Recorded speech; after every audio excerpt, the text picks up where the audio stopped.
నమస్తే, welcome to special debate. ఈరోజు మనతో జాయిన్ అవుతున్నారు కాకినాడ జిల్లా జనసేన సీనియర్ నాయకులు శ్రీ పన్నీర్ వెంకటేశ్వరరావు గారు. అసలు ఆయన రాజకీయ ప్రయాణం ఎలా సాగింది, ఆయన ఏ కార్యక్రమాలు చేపడుతున్నారు, ఆయన మాటలోనే అడిగి తెలుసుకుందాం. నమస్తే వెంకటేశ్వరరావు గారు. నమస్కారం అండి. నమస్తే అండి. అసలు ఏంటి, మీరు ఏం చేస్తూ ఉండేవారు, మీ రాజకీయ ప్రయాణం ఎప్పుడు స్టార్ట్ అయింది? మాది వ్యవసాయ కుటుంబం అండి. మేము 1982 నుంచి కూడా రాజకీయాలు చూస్తున్నాం. 82 నుంచి రాజకీయాల మీద కొంచెం అవగాహన ఉంది. సో ప్రాచ్యక పాత్ర చూస్తున్నాం. తర్వాత ప్రజారాజ్యం వచ్చిన తర్వాత కొంచెం ప్రాచ్యకుడిగా కాకుండా కొంచెం ప్రత్యక్షంగా అని ఆలోచన కలిగేది మాకు. మేము అంతగా ప్రజల్లోకి రాలేకపోయామండి.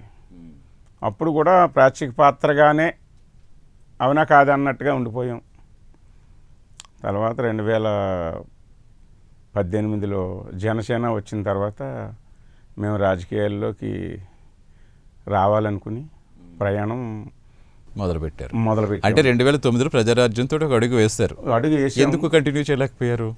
అంటే మనకు చేయగలమా లేదా, రాజకీయాలు ఎవరో నాయకులు చేయాలి, మనం చేయలేం అన్న నియమాసలో ఉండిపోయేవాళ్ళం మేము. ఎందుకు చేయకూడదండి, వాళ్ళు మామూలుగా మనుషులే కదా. అవునండి, అంటే మా మనసులో భావనలు అలా ఉండిపోయి రాజకీయాలు ఎవరో పరిమితంగా వాళ్ళకే, మనకు కాదు, కొంతమంది దానికే ఉంటారు అన్నట్టుగా అనుకునేవాళ్ళు మేము.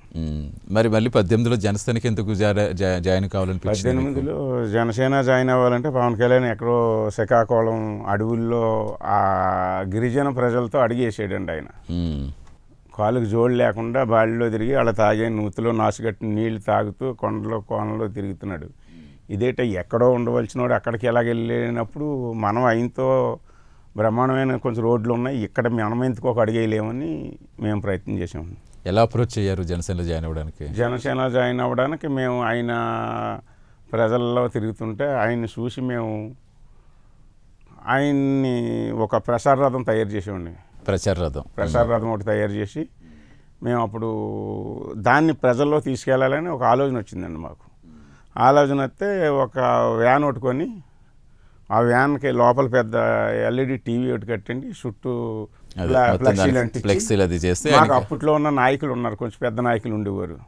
ఆ నాయకుల దగ్గరికి వెళ్ళి మేము ఇలా ప్రసారం చేస్తున్నాం వ్యాన్ని, మీ ఫోటోలు మేము మా వ్యాన్ మీద వేస్తాం, పవన్ కళ్యాణ్ ఫోటో, మీ ఫోటోలు మాకు ఇవ్వండి అంటే, పవన్ కళ్యాణ్ గారు ఇప్పుడు కొత్తగా పార్టీ పెట్టారు, మేము పార్టీలో కంటే జాయిన్ అయ్యాం, మాకు సీట్లు ఇస్తారో ఎవరో తెలీదు, అందుకని మేము ఫోటోలు ఇవ్వద్దు, ఆయన మాకు నువ్వు పోటీ చేయి పలానా నియోజకవర్గాక అప్పుడు మేము మా ఫోటోలు ఇస్తాం, అప్పుడు దాకా వెయ్యం, మేము బాగోదు, మీ ఫోటోలు మీ అబ్బాయిలు మీరు సొంతంగా చేసుకుంటున్నారు కాబట్టి మీయే వేసుకోండి అని అడిగారు. మీ ఇంట్రెస్ట్ మీరు చేస్తున్నారు కాబట్టి మీరు మామూలుగా వెళ్ళండి, పార్టీ పరంగా కాదని అన్నారు. అన్నాక నన్ను మళ్ళీ ఇంకో ప్రశ్న వేశారు, ఇన్ని రూపాయలు ఖర్చు పెట్టి నువ్వు చేస్తున్నావు కదా, ఎక్కడ పోటీ చేస్తామని అడిగారు. మేము పోటీ చేయం, మీలాంటి పెద్దలకు మేము ప్రసారం చేసి పెడతాం పవన్ కళ్యాణ్ గారి కన్నా, అయితే అద్దెకిమ్మని అడిగారు నన్ను. వ్యాన్ అద్దెకిమ్మన్నారు. ఇప్పుడు 4 లక్షల రూపాయలు సుమారు అయింది కదా దీనికి. అవును, రోజుకి ఇప్పుడు ఏళ్ళ తిప్పితే ఒక 500 డ్రైవర్కి, 500 ఆయిల్, ఇవన్నీ చూసుకుంటే రోజుకి 1000-1500 అవుతుంది, మాకు అద్దెకి ఇవి మేము తిప్పుకుంటాం పోనీ అలాగన్నారు. అలాగే నేను అద్దెకి ఇవ్వను, నేనే సొంతంగా మీ అందరికీ పెట్టి నేనే చేస్తాను, నేనే ప్రసారం చేస్తానంటే, అయితే మా ఫోటోలు వద్దు, మీ వేసుకుని తిప్పుకోమని మమ్మల్ని ప్రోత్సాహం చేశారు మా నాయకులు. కాకినాడ జిల్లాలో ఉన్న నాయకులు, ఇప్పుడు నెగ్గిన ఎమ్మెల్యేలు ఒక ఆయన.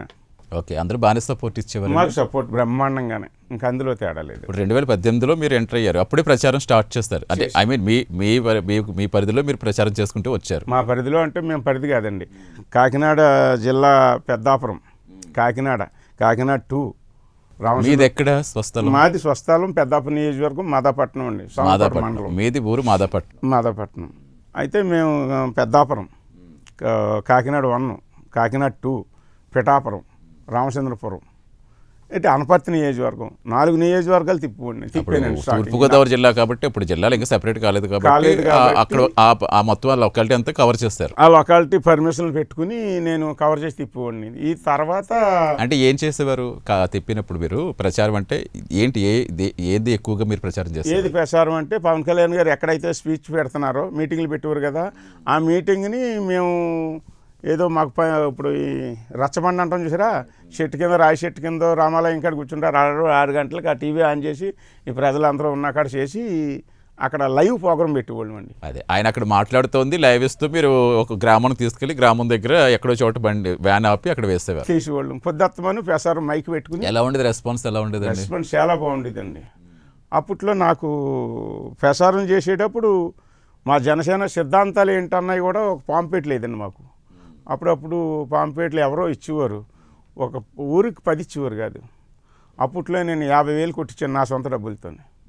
50,000 పాంప్లెట్లు కొట్టి. ఎందుకు అంత ఇంట్రెస్ట్ మీకు? అంటే పవన్ కళ్యాణ్ గారి మీద అభిమానం, జనసేన పార్టీ మీద అభిమానం అండి. ముందు పవన్ కళ్యాణ్ మీద అభిమానం, దాంతో ఇంకా అలా వచ్చింది. అవునండి. అప్పట్లో ఆయన ఉచిత గ్యాస్ సిలిండర్ అని పెట్టారు.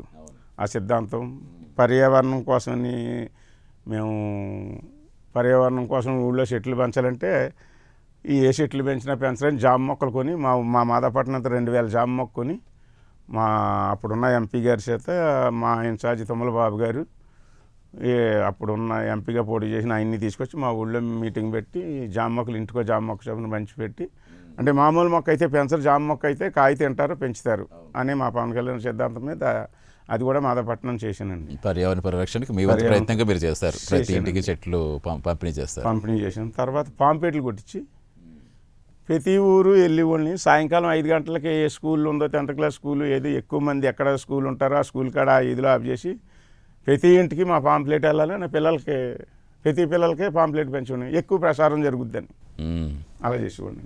ఓకే, ప్రచారం ఎక్కువ జరుగుతుంది కాబట్టి అలా. పవన్ కళ్యాణ్ ప్రత్యేకంగా ఏమీ అవసరం లేదు, ఆయనకున్న క్రేజే చాలు ఆయనకు తీసుకెళ్ళి. కానీ పార్టీ పరంగా ఏ కార్యక్రమాలు చేపడుతున్నారు, ఆయన సిద్ధాంతాలు తెలిపేందుకు మాత్రం ఈ ప్రయత్నాలు. నా ప్రయత్నం అంటే ఇప్పుడు ఎక్కడెక్కడ మీరు చెప్పారు కదా, మార్నింగ్ ఏ టైం స్టార్ట్ చేస్తే ఏ టైం వరకు అలా ప్రచారం చేసేవారు? పొద్దుట 9కి స్టార్ట్ చేసేవాడిని అండి.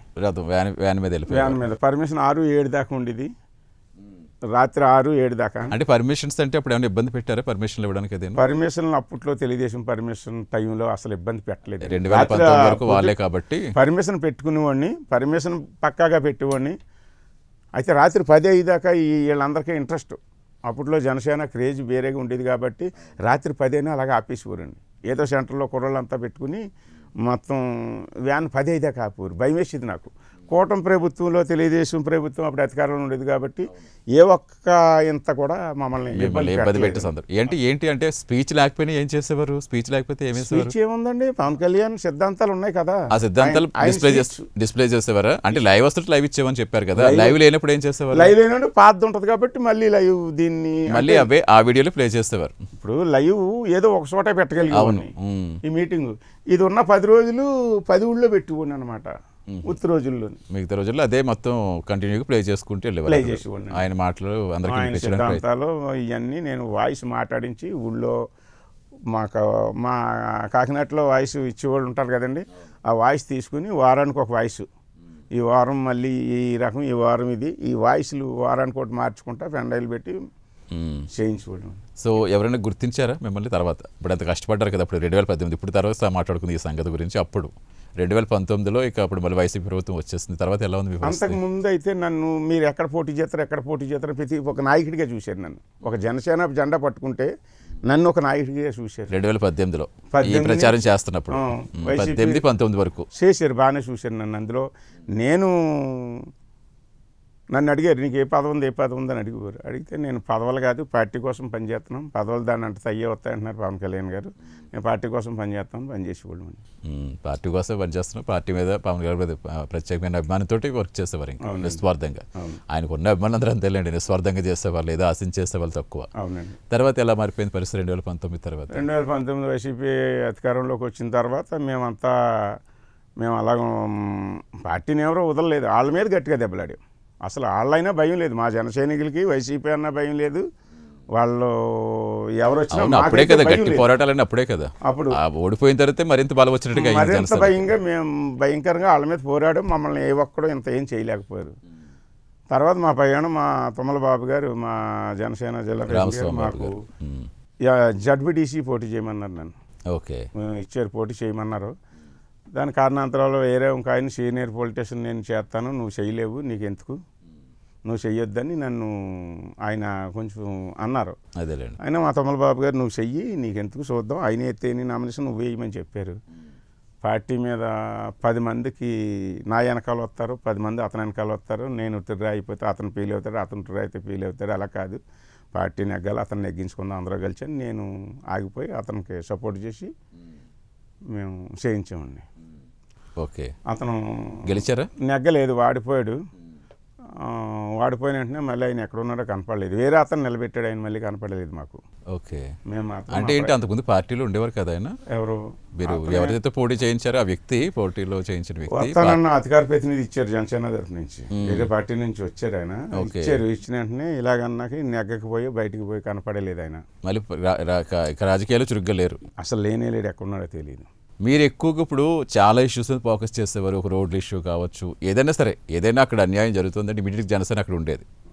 పవన్ కళ్యాణ్ గారి దగ్గర నుంచి క్షేత్రస్థాయికి చిన్న చిన్న కార్యకర్తలకు అలాగ ఉండేవారు. ఎక్కడ ఏ ఇష్యూ జరుగుతున్నా సరే ఇష్యూని బాగా హైలైట్ చేసేవారు. ఇష్యూని హైలైట్ అంటే మేము గుడ్ మార్నింగ్ సీఎం సార్ అన్నాడు. అవును, మా ఊళ్ళో రోడ్లు వేసేవండి, మా ఊళ్ళో రోడ్లు వేసానండి నేను. వెంకటేశ్వర నుంచి మా మాదాపట్నం దాకా ఇటు ఈ గుంతలన్నీ మేము నా సొంతంగా మా డబ్బులతో కుర్రోళ్ళని పెట్టుకుని మా తొమ్మల బాబు గారిని దగ్గర పెట్టుకుని మా జిల్లా నాయకులందరినీ పెట్టి మా నియోజకవర్గ పరిధిలో ఉన్న జన సైనికులందరూ పెట్టి గుడ్ మార్నింగ్ సీఎం అని నేను పెట్టారు కాబట్టి మేము గుంతలన్నీ పూల్చి నా సొంత డబ్బులతో నేను రోడ్డు వేసానండి.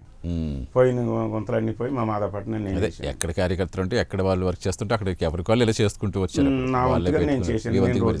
ఇప్పుడు తర్వాత అంటే ఇలా మీరు పోరాడుతున్నారు, మరి మీరు గట్టిగా పోరాటం అంటే మీరు ఏం చెప్తారు? ఇప్పుడు ఆ టైంలో 2019-24 వరకు వైసీపీ మీద గట్టిగా పోరాటం చేసేవారు కదా, ఏ ఇష్యూ వచ్చినా సరే ఇష్యూని బాగా హైలైట్ చేసేవారు కదా, మీరు ఎక్కువగా చేసింది ఏంటి? నేను మళ్ళీ మొన్న 24 ఎలక్షన్లో మళ్ళీ నా ప్రసార రథాన్ని నేను యథావిధిగా మళ్ళీ ప్రయాణం చేస్తున్నానండి. మళ్ళీ నా ప్రసార రథాన్ని 2018లో చేసినట్టే మళ్ళీ మొదలెట్టానండి. ఎప్పుడు? మళ్ళీ మొన్న ఎన్నికలకి 2024 ఎన్నికలకి మొదలెట్టి మళ్ళీ నా పరిధిలో నేను కాకినాడ 1, 2, పెద్దాపురం, అనపర్తి నియోజకవర్గాలు ఈ మామూలు ప్రసారం చేస్తుంటే అనపర్తి నియోజకవర్గంలో మాత్రం ఈ వైసీపీ వాళ్ళు గట్టిగా తిరగబడి నా వ్యాన్ ప్రసారం చేయకూడదు, నీది ఇక్కడేటి, నాకు పర్మిషన్లో కాగితాలు అన్నీ ఉన్నా సరే పంచాయతీకి ఒక సెక్రటరీ ఉంటాడు కదండి, పంచాయతీ సెక్రటరీకి నా కాగితం అప్లై చేసి నేను ప్రసారం చేసుకుంటున్నానని చెప్పి ఆ కాగితాన్ని కూడా చింపేసి నా వ్యాన్ బద్దలుకొట్టి నన్ను గట్టిగా ఆపి నన్ను ఇబ్బంది పెట్టారు. బద్దలుకొట్టారు, ఎల్ఈడి బద్దలు కొట్టారు, అద్దాలు బద్దలు కొట్టారు. అప్పుడు నేను మా పిల్లలు అక్కడ ఉన్న జనసైనికులు గట్టిగా గొడవ పెట్టుకుని నేను అసలు అక్కడ గొడవ పెట్టుకోకుండా నేను ఆపేసి మీరు అసలు ఏం చేయొద్దు, నేను చట్టపరంగా చూసుకుంటానంటే అప్పట్లో మన పెదపూడి పోలీసులు కొంచెం వాళ్ళు ఇబ్బంది పెట్టారు, అంత గట్టిగా సహకరించలేదు నాకు. అన్నీ ఉన్నా వ్యాన్ 3 రోజులు అంతకు ముందు ఉన్న పోలీసులు వాళ్ళేనా? 2018లో కాదు మారుతారు కదా, అంటే అప్పుడు పర్మిషన్ ఈజీగా ఇచ్చారు, ఇప్పుడు మాత్రం పర్మిషన్ ఇచ్చేవారు ఇచ్చినా కూడా ఇబ్బంది పెట్టారు. మనం తిప్పుకుంటుంటే అంటే వైసీపీ వాళ్ళు తిప్పకూడదు, అంటే ఎక్కడో కాకినాడలో ఉన్నాడు ఇక్కడ తిప్పకూడదు, వాళ్ళకి తెలియక, ఆ వైసీపీ వాళ్ళకి తెలియదు, వాళ్ళకి మూర్ఖులు వాళ్ళు. లెటర్ ఉందని లెటర్ చూపించిన లెటర్ కూడా చింపేసారు వాళ్ళు. పంచాయతీ అధికారి తిప్పుకోనిమని చెప్పాడు, ఊళ్ళో సెక్రటరీ ఉంటాడా ఆయనే కదా, ఆయన తిప్పుకోనిమన్నాడు. ఊళ్ళో ప్రెసిడెంట్లు వీళ్ళందరూ తిప్పుకోనిమన్నా సరే కుదరదని వాళ్ళు మూర్ఖులు అలాగే ఆపారు. ఆపైతే ఆ పోలీసులు వాళ్ళకే సహకరించారు, అప్పుడు ఎమ్మెల్యే కూడా వాళ్ళకే సహకరించారు. ముందు రోజు ఆపారు, పర్మిషన్ తెచ్చి మన్నాడు తిప్పుకున్నాను తీసుకుపోమన్నారు, నాకు అన్నీ ఉన్నట్టు లేరు. మళ్ళీ రోజు ఆపారు, మళ్ళీ తీసుకెళ్ళాను పోలీస్ స్టేషన్కి, మళ్ళీ చూపెట్టాను, మళ్ళీ పోలీసులు వదిలేసేవారు. మళ్ళీ మన్నాడు తీసుకొచ్చాను, మన్నాడు కూడా ఇంక ఇదేను మొత్తం పోలీసులు కూడా రోజు తీసుకొస్తున్నాడు, పర్మిషన్ ఉన్నా సరే వ్యాన్ సీల్ చేసి పారండి అతను అని పోలీస్ స్టేషన్లో తీసుకెళ్ళి పెడితే అప్పుడు మనకి మన ఈటీవీ వచ్చారు, మన ప్రైమ్ 9 కూడా వచ్చింది, మీరు కూడా ప్రసారం చేశారు. 4 ఛానల్ ఈనాడు మీది 4 ఛానల్ వచ్చి ప్రసారం చేశారు. తర్వాత మాకు అనపర్తి రెడ్డి గారు ఇప్పుడు నెగ్గిన ఎమ్మెల్యే, బీజేపీ ఎమ్మెల్యే రామకృష్ణారెడ్డి గారు, ఆయన వచ్చి మాత్రం గట్టిగా నిలబడి పోలీస్ స్టేషన్ మొత్తం అంతా ఆ శాపరం అండి అక్కడికి పిలిపించి గట్టిగా నిలబెట్టి వాళ్ళని మాత్రం గట్టిగా ఆయన సాయి చేతిలో ప్రయత్నం చేసి మన వ్యాన్ని వదిలించారు. మన మీద కేసులు లేవు, తిరిగి నా మీద కేసు పెట్టారండు. అప్పుడు ఎమ్మెల్యే పోలీస్ స్టేషన్ దగ్గరికి వచ్చి అక్కడ ఉన్న మండల నాయకులు అందరిని తీసుకొచ్చి పెద్దపల్లి పోలీస్ స్టేషన్లో పెట్టి నా మీద కేసు పెట్టించారు. మన కూటమి ప్రభుత్వం వచ్చిన తర్వాత ఆ కేసులన్నీ చంద్రబాబు నాయుడు గారు ఆ కేసు అసలు ఇష్యూ ఏదన్నా ఉంటే నిజంగా పెట్టండి, లేదంటే తీయనట్టు తీసి వాళ్ళ మీద కేసు పెట్టారు. ఇంకా ఏం జరుగుద్దో చూడాలని. మొత్తం మీద ఇన్ని ఇబ్బందులు అయితే పడ్డారు, చాలా పడ్డాం. వైసీపీ ప్రభుత్వంలో పవన్ కళ్యాణ్ గారిని ఎప్పుడైనా కలుస్తారా? ఎన్నిసార్లు కలిసారు? ఒకసారి కలిసాము. ఒకసారి ఎక్కడ? కాకినాడ రాజమండ్రి ఎయిర్పోర్ట్లో దిగారండి. మా అంటే ఎప్పుడు అధికారంలోకి వచ్చాక రాకముందే అండి, రాకముందే. అంటే దీనికి ముందు 20 ఫుట్లో దిగితే మా ఇన్ఛార్జ్ తుమ్మల బాబు గారు ఉన్నారు, ఇప్పుడు జిల్లా ప్రెసిడెంట్ డీసీ చైర్మన్ ఆయన. ఆయనే మేము వెళ్తుంటే నా కారు పక్కన పెట్టమని ఆయన కారులో తీసుకెళ్తే అప్పుడు ఒక దుక్కున ఆయన భోజనాలు అందరికీ అక్కడ భోజనాలు ఏర్పాటు చేశారు ఒక ఆయన. ఆ భోజనాలు చేసేటప్పుడు అక్కడ ఆగిన తర్వాత నన్ను తీసుకెళ్ళి మా తుమ్మల బాబు గారు పరిచయం చేశారు. ఈయన వెంకటేశ్వరరావు అండి, మన పార్టీకి చాలా ప్రసారం బాగా చేశారంటే ఇలా కూర్చున్నాయని ఏమో నేను దూరంగా నిలబడితే కాపాడి ఓ ఫోటో ఇచ్చారు. అదే ఉంది అంతే. మళ్ళీ కళాలన్నీ మాకైతే ఫోటో ఇంకా ఈజీగా ఉండేది అంతకుముందు. అయితే మాకు ఫోటోలు అన్న ఆలోచన కాదు. అదేలేండి, ఓన్లీ పార్టీకి ఏదైనా చెయ్యాలి, మన ప్రయత్నంగా మనం ఎంతో కొంత చెయ్యాలి, పార్టీని కాపాడి నిలబెట్టాలి అనే ఆలోచనే. ఏమంటే ఫోటోలు పిచ్చి ఇప్పుడు వచ్చింది. 82 నుంచి ఎన్టీ రామారావు గారిని ఎక్కడో సెట్టిక్స్ దూరంగా ఉండి చూసేవాళ్ళు అండి. అవును, ఇప్పుడు ఎన్టీ రామారావు గారిని, రాజశేఖర్ గారిని వీళ్ళని చూడాలని ఏం కాదు. ఎన్టీ రామారావు టైంలో అవును సెట్టెక్కి చూసేవాళ్ళు అండి ఎక్కడ దూరంగానే చూడాలి. ఫోటోలు ఇప్పుడు వచ్చింది, ఈ పవన్ కళ్యాణ్ గారిని చూసి ఈ కుర్రోళ్ళంతా ఫోటోలు ఉన్నాయి. మాకు ఫోటోలు కాదు. ఈ సెల్ ఫోన్లు వచ్చిన తర్వాత ఇంకా అందరూ కూడా ఫోన్లు, ఫోటోలు, స్టేటస్లు ఇది ఎక్కువైపోయింది. ఎక్కువైనండి, మాకు అవి కాదు. పార్టీకి పని చేయాలి, పార్టీ నిలబడాలి. ఆయన ఏదో పని చేస్తాడండి. ఆయన ఎంతమంది ఆయనకి అంత ఇంట్రెస్ట్ ఉండదు కదా, తప్పకేస్తున్నారు తప్పించి ఆయనకి అలాంటిది అసలు ఉండదు. ఇప్పుడు రాష్ట్రం అంతా ఆయన చూసుకోవాలండి. ఈ రోజున ఆయన చేసి శాఖలన్నీ 4. గ్రామీణాభివృద్ధి ఆయనకి ఏదైతే సేవ చేయడానికి అవకాశం అనుకూలంగా ఉంటే అవే ఎంచుకున్నారు ఆయన. అవే వచ్చినాయి కూడా ఆయనకి. టెక్నాలజీ, అటవీ శాఖ, అవును, గ్రామ తాగునీరు సమస్య, పంచాయతీరాజు. అసలు గ్రామంలో ప్రజలన్న వాళ్ళకి ఏం కావాలో ఎంచుకున్న శాఖ అండి ఆయన. నిస్వార్థంగా ప్రజలకు ఏం సేవ, ఎలా సేవ చేస్తే ఎలాగ అందుతుందో, వాళ్ళకి ఖచ్చితమైన సేవ ఎలాగ అందాలో అవే ఎంచుకున్న శాఖ ఆయన. ఇప్పుడు ఉన్న వాళ్ళు డిజిటల్ మీడియా మీద నమ్ముకుని ఫెసారాలు చేసుకుంటున్నారు. ఈయనకి అది కాదు, పంచాయతీరాజ్ శాఖ మీద పట్టు తెచ్చుకోవాలని, ప్రజలకు ఏం కావాలో అది తెలుస్తున్నాను. ఈ ప్రజలకు తెలియాలి. ఆ 4 శాఖలు మన దేశంలోనే నెంబర్ 1 శాఖ వచ్చింది. నెంబర్ 1లోకి వచ్చారు కదండి. ఉప ముఖ్యమంత్రి అంటే ఎవరికో తెలియదు. ఆయన ప్రత్యేకించి ప్రచారాలు పబ్లిసిటీ అక్కర్లేదు కదండి. ఆయన సేవ కోసం వచ్చారు, సేవ చేయాలని సంకల్పంతో ఆయన కంటిన్యూ అవుతున్నారు. అవునండి. ఇప్పుడు మీరు గమనించింది ఏంటి? పంచాయతీరాజ్ కానీ శాఖలను చేపట్టిన పవన్ కళ్యాణ్ గారు, ఇప్పుడు మీకు మన క్షేత్రస్థాయిలో ఉండే పరిస్థితులు వేరుగా ఉంటాయి కదా, అంతకు ముందుకి ఇప్పటికి మీరు గమనించింది ఏంటి? ఇప్పుడు ఈ గ్రామీణ ఈ శాఖలు అన్నిటిలో ప్రతి ఇంటికి కుళాయిలు ఇవ్వాలని ఇస్తున్నారు కదండి. ఎన్నాళ్ళు ఈదిలో కుళాయి ఉండేది. ఆ ఈదిలో కుళాయిలకి వెళ్తే 4 ఆడవాళ్ళు దెబ్బలాడుకునేవారు. ఇప్పుడు ప్రతి ఇంటికి కుళాయి ఇస్తుంది కదా, దాంట్లో ఇబ్బంది లేదు. టెక్నాలజీ గురించి పిల్లలకి అవగాహన కోసం చేర్పిస్తున్నారు. అదే స్వయం కృషి మనకు అభిమానం ఉండి చెయ్యాలి. ఆయన చేసి దాంట్లో బ్రహ్మాండంగా చేస్తున్నారు. ఇప్పుడు ఉపాధి హామీ పథకం ఉందండి, రైతులకు అనుసంధానం చేయమని చెప్తున్నారు. మరి దాన్ని కూడా మరి ఒక సామాన్యుడిగా, ఒక రైతుగా మనం శుభ్రం చేయాలి. ఈ పొల్యూషన్ లేకుండా ఈ ఒక వ్యాన్లు కూడా పెట్టారు. ఇవాళ మైక్రో కవర్లన్నీ పారేయకుండా ఇంటికి వస్తే చింతపండు, ఉప్పు, చాక్లెట్, బిస్కెట్ ఇస్తారు, పారేయద్దు అంటున్నారు. అది ఒక గ్రామీణ ప్రజలుగా ఒక మన పరిసరాలు శుభ్రంగా ఉంచుకోవటానికి గ్రామస్తుడిగా ఆ పని మనం చెయ్యాలి. అది మా గ్రామాల్లో చెయ్యాలి. మా గ్రామాల్లో అవగాహన కావాలండి. అవును, ఏం చేయాలి అవగాహన కావాలంటే? ఈ మైకా కవర్ అన్నది రోడ్డు మీద పడేయకూడదు. అవగాహన కల్పించాలంటే ఇంకా ఏం చేయాలి? బ్రహ్మాండంగా చేస్తున్నారు. మా ప్రజలకు రావాలి, ఇది మెయిన్. అదే ప్రజల్లోకి అవగాహన పెరగాలి అంటే ప్రభుత్వాలు చేస్తున్నాయి. మన బాధ్యత ఎంతవరకు ఉంది? మన బాధ్యత 100% ప్రజల బాధ్యత 100% చేయటం లేదండి. ప్రభుత్వాలు చేస్తున్నాయి, ఒకదంపుడు చేయమని చెప్తున్నాయి. ప్రజలుగా నేను చాక్లెట్ కొనుక్కుంటున్నాను, ఇతర దేశాలు ఉన్నాయంటే అలా రోడ్డు మీద పారితే ఒప్పుకోరు కదా, ఇమీడియట్గా ఫైన్ జైల్లో పెట్టేస్తారు. టిష్యూ పేపర్నే పట్టుకెళ్ళి జేబులో పెట్టుకుని డిస్ట్రిబ్యూన్లో ఎత్తిగాని ఒప్పుకోరు. మన ఇంట్లో ఏం చేస్తున్నారు? టిఫిన్ చేసి గోడ మీద కాగితం అలా పారేస్తున్నారు. ప్రజలకి అది ఏం చెయ్యాలి అంటే పనిష్మెంట్ ప్రజలకి ఫైన్ వేస్తున్నారు. కాబట్టి మీ గ్రామాల్లో సరిగ్గా అభివృద్ధి చేయలేదు కాబట్టి మీ ఇంటి చుట్టూ చెత్త ఉంటే నీకు వచ్చి పెన్షన్లో నీకు వచ్చి ఆపేస్తామని చెప్పి గట్టి చర్య తీసుకుంటే బాగుంటుంది అనుకుంటున్నాను నేను ఒక సామాన్యుడిగా. అదే ఏదో కొంచెం అలా భయపెడితే కొంచెం కంట్రోల్కి వచ్చే వరకు వచ్చేదా వాళ్ళ గురించే. ఇప్పుడు వాళ్ళు పక్కింట్లోకి వెళ్ళి చేయమని చెప్పట్లేదు కదా, వాళ్ళ ఇంటి పరిసరాలు పరిశుభ్రంగా ఉంచుకుంటే గ్రామం శుభ్రం అవుతుంది. గ్రామాలు శుభ్రంగా ఉంటే ఆటోమేటిక్గా రాష్ట్రాలు, దేశాలు శుభ్రంగా ఉంటాయి అవుతాయి. దీనికి మళ్ళీ ఇదే మాట అంటే వాళ్ళు ఏమంటున్నారంటే ముందు కాగితాలు తయారు చేయొద్దని చెప్పంటున్నారు, ఫ్యాక్టరీలు చేయమంటున్నారు. అంటే అసలు అక్కడ ప్రొడక్షన్ ఆగిపోతే ఇక్కడ వరకు ఎందుకు వస్తాయని, అంటే ఎగదొబ్బి పనులు. అదేలేండి, నేను కొబ్బరి చెట్టు ఎందుకు ఎక్కామంటే దూడగడ్డి కన్నట్టు వంకరగా చెప్తున్నారు. అది ఎప్పుడు ఉండేదే కదండి, అవునే కదా మనుషులు. అది పోవాలి. అదే నేను ఏం చేస్తానన్నది రావటం లేదు. ఎవరికి వాళ్ళకి రెస్పాన్సిబిలిటీ, బాధ్యత అనేది తెలియాలండి. తెలియాలండి. ఇప్పుడు అసలు ఇప్పుడేంటి, ఇప్పుడు మీరు చేస్తున్న కార్యక్రమాలు ఏంటి?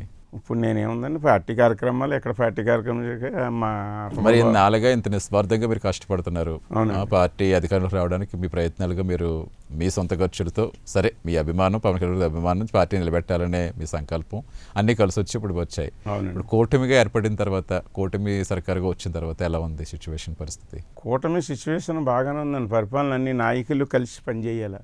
గ్రామ నాయకులు, జనసేన నాయకులు, టీడీపీ నాయకులు కలిసికట్టుగా పనిచేయాలి. ఎందుకు ఈ మధ్యకాలంలో కొంచెం ఎక్కువగా వినిపిస్తున్నాయి కదా క్షేత్రస్థాయిలో కొంచెం పొరపర్చాలు వస్తున్నాయి అనేది, ముఖ్యంగా మన జిల్లాకు వచ్చేటప్పటికి అంటే అక్కడ ఆ పరిసరాల్లోనే కొంచెం ఎక్కువగా వినిపిస్తున్న సందర్భాలు చూస్తున్నాం. మరి ఎలా వాటిని అన్నింటినీ ఎలా అడ్డుకుంటే బాగుంటుందని మీరు అనుకుంటున్నారు ఒక జనసేన నాయకుడిగా, ఒక ఆ జిల్లా ప్రాంతవాసిగా? మాకు పొరపక్షాలంటూ అంటే ఇద్దరికి సమన్వయం కర్తలు అయ్యి ఉన్నారు. వీళ్ళిద్దరూ కూర్చోబెట్టి మాకు నువ్వు ఈ పని చేయి, నువ్వు ఈ పని చేయి, ఏ పని ఉన్నా మీరిద్దరు కలిసి చేసుకోండి అని గ్రామ స్థాయిలో నలుగురు, ఇద్దరు జనసేన నాయకుడు, తెలుగుదేశం నాయకుడు, బీజేపీ నాయకులు కలిసి కూర్చుని మనకి పొరపక్షాలు ఉండకూడదు, ఇద్దరు దెబ్బలాడుకోకూడదు, నువ్వు ఈ పని చేయి, నువ్వు ఈ పని చేయి, నీకు నేను సహకరిస్తానని కలిసి పని చేయాలి. ఇక్కడ ఈగోలకి వెళ్తే మేము ఎమ్మెల్యే మనుషులం కాదని ఈగోలకి వెళ్తే ఇక్కడ కొంచెం అంటే సహజంగా ఎప్పుడు చూస్తూనే ఉంటాం. ఎవరికైనా ఒక పార్టీ అధికారంలో ఉంటేనే ఆ పార్టీని క్షేత్రకి వెళ్ళేటప్పటికి ఒకరికి రావాల్సిన ఇంకొకరికి వస్తే అక్కడ డిఫరెన్సెస్ తేడాలు వస్తూ ఉంటాయి. అలాంటిది ఇప్పుడు ఇన్ని పార్టీలు కలుస్తున్న మీదట ఎక్కడో ఒక చోట ఏది రాదు అంటే అది చెప్పినా కూడా మనకి నమ్మశక్యంగా ఉండదు కాదండి. కానీ పైన ఇప్పుడు అధినేతలు చూస్తే చాలా గట్టిగా నిలబడ్డారు. వాళ్ళు అజెండా ఒకటి రాష్ట్రం అభివృద్ధి చెందాలి. ఇన్నాళ్ళుగా 12 సంవత్సరాలుగా ఇలా వెనకడిపోయి ఉన్నాం. కొత్తగా ఏర్పడిన రాష్ట్రం ఇంకా ఎటువంటి అభివృద్ధి లేకుండా ఉంది. అభివృద్ధి దిశగా వెళ్ళాలి కాబట్టి వాళ్ళు పదే వాళ్ళు అందరినీ అడుగుతున్నారు, ఖచ్చితంగా మీరు అందరూ సంయమనంతో ఉండడం చెప్తున్నారు. కానీ ఇక్కడికి వచ్చినప్పుడు కొంచెం ఆ తేడాలు అయితే మరి కనిపిస్తున్నాయి కదా. ఉండదని నేను అనుకుంటున్నాను. ముందుగా ఇక్కడి నుంచి వీళ్ళందరూ కలిసి కూర్చోబెట్టి చాలా గట్టిగా ఇప్పుడు దాకా ఈ 2 సంవత్సరాల కూటమి ప్రభుత్వం వచ్చాక పవన్ కళ్యాణ్ గారు రాష్ట్రం అభివృద్ధి కోసమని బీజేపీ, జనసేన, తెలుగుదేశం కలిపి కూర్చోబెట్టి చేయాలన్నాడు. 15 ఏళ్ళు చేస్తానంటున్నారు. ఇప్పుడు పవన్ కళ్యాణ్ గారు చెయ్యాలంటున్నారు, చంద్రబాబు నాయుడు గారు, లోకేష్ గారు చెయ్యాలని చెప్తున్నారు. ఇక ముందు కూడా దీన్ని సఖ్యతతో ఇద్దరు పెద్దలు కూర్చోబెట్టి గ్రామ నాయకులు, జిల్లా నాయకులు, మంత్రి, నియోజకవర్గ నాయకులు కూర్చోబెట్టి సమన్వయం కుదిర్చి ముందుకు తీసుకెళ్తారని నేను ఆశిస్తున్నాను. అంటే ఇప్పుడు తగిన గౌరవం ఇవ్వట్లేదు. సపోజ్ టీడీపీ వాళ్ళు అక్కడ అధికారులు ఉన్నారనుకోండి, జనసేన వాళ్ళకి సరిగిన గౌరవం ఇవ్వట్లేదు, లేకపోతే వేరే బీజేపీ వాళ్ళకి సరైన గౌరవం ఇవ్వట్లేదు. ఒకవేళ బీజేపీ వాళ్ళ అధికారంలో ఉంటే మిగతా పార్టీ వాళ్ళకి సరైన గౌరవం ఇవ్వట్లేదు. ఇలాంటివి ఎప్పుడైనా ఫేస్ చేస్తారా మీరు? అంటే మీరు అక్కడ క్షేత్రస్థాయిలో ఉంటారు కాబట్టి మీరు కానీ స్వయంగా లేదా మీకు తెలిసిన వాళ్ళకి ఎవరైనా ఫేస్ చేస్తే ఇబ్బందులు పడ్డారు? అక్కడక్కడ చిన్న చితక ఉంటున్నాయండి. అది పెద్ద సమస్య కాదు. నాకంటూ అంత ఎదురైన సందర్భాలు ఉండవు. ఉన్నది ఎక్కడైనా ఉండొచ్చు, పెద్ద సమస్య కాదు. దాన్ని ఏంటంటే నాకున్న అనుభవంతో నేను వాడు మన కేకేలేదానో మనం కేకేసాడానో ఆ సందర్భాన్ని బట్టి నాకున్న పరిధిని బట్టి నేను సరిపెట్టుకుని పోతామండి. మాకున్న ఎమ్మెల్యే గారైనా బ్రహ్మాండంగా సహకరిస్తారు. ఇప్పుడు మనకు ఒకటండి, ఎమ్మెల్యే గారు మనకు సహకరించకపోతే గ్రామ నాయకులతో ఇబ్బంది వస్తుందండి. మనం అర్థం చేసుకోవాల్సింది ఇక్కడ పార్టీలో మనం చేయవలసిన సదురుకి వెళ్ళవలసిన సందర్భం ఏంటంటే మా ఇన్ఛార్జ్ జనసేన ఇన్ఛార్జ్ ఉన్నారు, మా బాబు గారితో చెప్పుకుంటాం. మా బాబు గారు ఇచ్చిన సొల్యూషన్ బట్టి అక్కడ ఏం చేయలేం, మండల నాయకులతో చర్చించుకుంటాం. మండల నాయకులు కానప్పుడు మా ఎమ్మెల్యే రాజప్ప గారి దగ్గరికి వెళ్తాం. రాజప్ప గారు సార్ ఇలా జరిగింది, ఏం నాకు ఇలా కావాలంటే వెళ్ళి చేయించుకో. చాలా బ్రహ్మాండం స్పందిస్తారు మా ఎమ్మెల్యే రాజప్ప గారు. అయితే అదే ఒక ప్రోటోకాల్ ప్రకారం అందరూ వెళ్ళేటప్పుడు రామస్వామి బాబు గారు మాట మీరు ఉన్నారనుకోండి, రామస్వామి గారు వెళ్ళి అక్కడ మీకు ఏమైనా సమస్యలు ఉంటే ఆ సమస్యలు చెప్తారు, అసలు పరిశీలన చేస్తారు. అలా కాబట్టి మేమే వెళ్ళాలి లేదా మాకే కొన్ని ఉండాలి అంటే అది ఎక్కడ కూడా ప్రోటోకాల్ ప్రకారం వెళ్ళకపోతే కష్టం. ప్రోటోకాల్ ప్రకారం కావాలి ఉండాలంటే మనం ఈగోకి వెళ్ళకుండా ఉంటే అన్ని బ్రహ్మాండంగా జరుగుతాయండి. అవును, కొంచెం ఏదో నేను చేసానని ఈగోకి వెళ్తే కొంచెం అక్కడ ఉంటాయండి, చిన్న చిట్టగా ఉంటాయి, ఎక్కడ ఉండవన్నది కాదు. మనకు కావాల్సింది ఖచ్చితంగా లేవు అంటే అది మనతో పోతుంది, ఖచ్చితంగా ఉంటాయి, ఉండొచ్చు. కానీ దాని సర్దుకుపోవడం అనేది సర్దుకుపోవడం కావాలి. ఇక్కడ ఇప్పుడు మా ఎమ్మెల్యే అయితే ఎమ్మెల్యే ఏటని, ఇప్పుడు మా ఎమ్మెల్యే అయినా సరే ఏటి ఎమ్మెల్యే ఇలా చేసారు ఏటని గట్టిగా అడితే నువ్వు ఎదకథలు చెప్పకండి, అంతే మరి, అంతే కదా ధర్మం కదా. అలాగే ఎమ్మెల్యే ఇచ్చిపుచ్చుకోవాలి కదా. ఆ ఇచ్చిపుచ్చుకుంటూను మా జనసైనికులు కొంచెం గట్టిగా ఫోర్స్గా తిరగబడతాం తప్ప కొంచెం ఇంకా రాజకీయ క్షేత్రత్వం నేర్చుకోవాలి. ఎందుకు రాజకీయ క్షేత్రత్వం ఏముందండి, వీళ్ళు నిస్వార్థంగా చేస్తున్న వాళ్ళే, నిస్వార్థంగా చేస్తున్న వాళ్ళే కొంచెం కోపం ఉంటుంది. అదేలేండి, అదే ఎస్ ఇప్పుడు మీరు అప్పుడు చెప్పారు మీ సొంత ఖర్చులతోటే రోడ్లకి అది వేయించాను నేను మీ ఊరికి అని చెప్పారు. ఇప్పుడు ప్రభుత్వం వచ్చిన తర్వాత రోడ్లు అదంతా క్లియర్ అయినాయండి? బ్రహ్మాండంగానండి. ఇప్పుడు ఎక్కడంది ఎక్కడ గుంతలు లేవండి. ఎక్కడన్నా ఉండొచ్చు రోడ్డు కాలువగొట్లు, ఇలాంటి రోడ్లు కొన్ని కొన్ని ఉంటాయి. బ్రహ్మాండం కదండి. ఇవాళ అభివృద్ధి నెంబర్ 1 పదవులు వెళ్తున్న పంచాయతీ. ఎక్కడ గ్రామంలో నాకు తార్ రోడ్డు, సిమెంట్ రోడ్డు కావాలంటే ఇచ్చేస్తున్నారు ఎక్కడికక్కడే. ఇవాళ మా ఊళ్ళో మేమే పెట్టాం 5-6 రోడ్లు. మా జనసేన పార్టీ తరఫున పెట్టాం, తెలుగుదేశం తరఫున మా వాళ్ళు పెట్టారు, మా జనసైనికులకు కొన్ని మా మండలంలో కొంతమంది పెట్టుకున్నారు. వర్కులు పల్లె పండుగ 1, పల్లె పండుగ 2 అని చేసుకుంటూ వస్తున్నారు కదా. పెండింగ్స్ ఉంటే పెండింగ్స్ అని క్లియర్ చేస్తున్నారు. ఇవాళ పంచాయతీలో ఒక 20 వర్కులు ఉంటే ఇంకో వర్క్ ఉంటే ఎక్కటో లేదు. ఆ ఇబ్బందులు ఉంటాయండి. పంచాయతీలో ఎన్ని వర్కులు ఉన్నాయి ఏంటని చూసుకుంటే ఒక 20 వర్కులు ఉన్నాయనుకోండి, మేము కొత్తగా రోడ్లు తెచ్చామనుకోండి, ఆ రోడ్డు అందులో ఏదో వర్క్ డిలీట్ చేస్తే కానీ ఈ వర్క్ అందులోకి ఎక్కదు, ఈ వర్క్ ఆర్డర్ రాదు. ఇలాంటి ఇబ్బందులు ఉన్నాయి. మా వర్క్ అవుతలేదు. ఇలాంటి కొన్ని అప్పుడు చాలా ఇబ్బంది పడ్డారు కదా కాంట్రాక్టర్స్. బిల్లులు రాకుండా బిల్లులు శాంక్షన్ అవుతుంది పెట్టిన వాళ్ళు ఏమో ఆల్రెడీ అప్పుల పాలైపోయి కొన్ని బిల్లులు అప్పుడే అంతే. అప్పుడు బిల్లులు రాకుండా రోడ్లు ఆగిపోయి అదే కదా సమస్య వచ్చింది. అవునండి. ఇప్పుడు ముందుగా వచ్చిన తర్వాత అయ్యే కదా క్లియర్ చేసుకుంటూ వచ్చారు. ఇవన్నీ కూడా వెళ్తున్నారు. ఇప్పుడు అయితే ఏం లేదు, బాగుందండి, చేస్తారు. ఇంకా ఏంటి అసలు మీ ఫ్యూచర్ ప్లాన్స్ ఏంటి? ఏముందండి, మనం పార్టీకే కష్టపడి పని చేయాలనుకుంటున్నాం. దానికోసమే ఇంకా మేము నాకైతే రెండో పని లేదండి, ఇదే పని అండి. జనరల్గా మీరు చెప్తున్నారు కదా 2009 ప్రజారాజ్యం వచ్చిన తర్వాత కొంచెం అంత కాకపోయినా అప్పుడు కొంచెం పార్టిసిపేట్ చేస్తాను, బట్ 2018 నుంచి ఫుల్ ప్లెడ్జ్డ్గా పార్టీలో వచ్చాను అని చెప్తున్నారు అభిమానంతో. సో అప్పుడు మీరు కష్టపడుతూ వస్తున్నారు. జనరల్గా కష్టపడ్డామంటే కష్టానికి తగ్గ గౌరవం ఎదుటి కోరుకుంటాం ఎవరైనా సరే. అంటే మీరేమన్నా గౌరవాలను కోరుకుంటున్నారా? గౌరవం అంటే నాకంటూ స్వతహాగా ఉండేది కాదు, కానీ నేను తిరిగే పరిధిని బట్టి మేము పార్టీకి చేసిన పార్టీలో అడిగేసి నడిచి నేను కష్టపడుతున్నాను కాబట్టి నా చుట్టూ ఉన్న వాళ్ళు నీకేం పదవి ఉందని అయితే అడుగుతున్నారు, నన్ను అయితే క్వశ్చన్ చేస్తున్నారు. నేను పదవి లేదు, నాకు పదవి ఏముందిలే అని నేను ఇప్పుడు దాకా సరిపెట్టుకుని వెళ్ళాను. ఆ క్వశ్చన్ ఇంకా నన్ను అయితే వెంటాడుతుంది. జనరల్గా పవన్ కళ్యాణ్ కూడా ఏం చెప్పేవారంటే ఇప్పుడు ఆయనకున్న ఆ క్రేజ్కి ఆయనకున్న డిమాండ్కి నిజంగా సేవ చేయడం సేవ చేయొచ్చు, కానీ అధికారంలో ఉంటే కొన్ని పనులు తొందరగా చేయగలుగుతాం కాబట్టి డెఫినెట్గా అధికారం కూడా కావాలి అని ఆయన చెప్పిన సందర్భాలు చాలా ఉన్నాయి. అంటే జనరల్గా అడుగుతున్నాను నేను. అలా ఇప్పుడు మీరు కూడా చేసుకుంటూ వస్తామని చెప్తున్నారు, కానీ కొన్ని పనులు మీ చేతుల్లో ఉండవు. ఏదో ఒక అధికారం మన చేతిలో ఉందంటే ఎంతో కొంత ఇంకొంచెం చేయగల శక్తి వస్తుంది.